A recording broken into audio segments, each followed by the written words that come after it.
অধিকার পরিষদের লোকেরা যদি মনে করে আমরা আন্দোলন সংগ্রাম করেছি, কাজে এই বাস স্ট্যান্ড, টেম্পো স্ট্যান্ড আমরা দখল করব, সরকারি জায়গা জমি আমরা দখল করব। অন্যান্য দল, আমি কারো নাম বললাম না, নিজের দলের নামটাই বললাম, অন্য দলের নাম বললে কষ্ট পাইতে পারেন। আমরা যদি এই দখলদারি, চাঁদাবাজি, টেন্ডারবাজি, মানুষের উপরে জুলুম, নির্যাতন, হামতাম করি, মানুষ কিন্তু আমাদেরকে ছাড়বে না। আওয়ামী লীগকে ছাড়ে নাই, কোন রাজনৈতিক নেতৃবৃন্দের ডাকে রাজনৈতিক ভাবে কিন্তু আন্দোলন করে ওঠে নাই। ছাত্র জনতার স্বতঃস্ফূর্ত প্রচেষ্টার মধ্যে দিয়ে, অংশগ্রহণের মধ্যে দিয়ে এই গণ অভ্যুত্থান হয়েছে।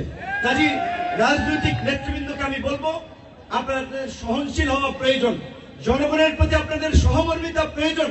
এখনই যদি খাওয়ান দাওয়ানের জন্য ব্যস্ত হয়ে পড়েন, জনগণ কিন্তু ভোটের সময় টাক দিয়ে দেবে।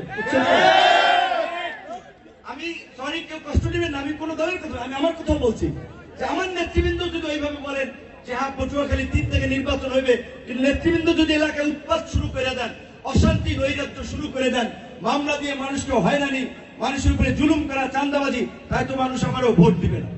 সেই জায়গা থেকে আমাদের নেতৃবৃন্দকে বলবো, আপনারা এমন কাজ করবেন না যার জন্য আমাদেরকে প্রশ্নবিদ্ধ হতে হয়, দল সম্পর্কে মানুষের নেতিবাচক দৃষ্টিভঙ্গি তৈরি হয়।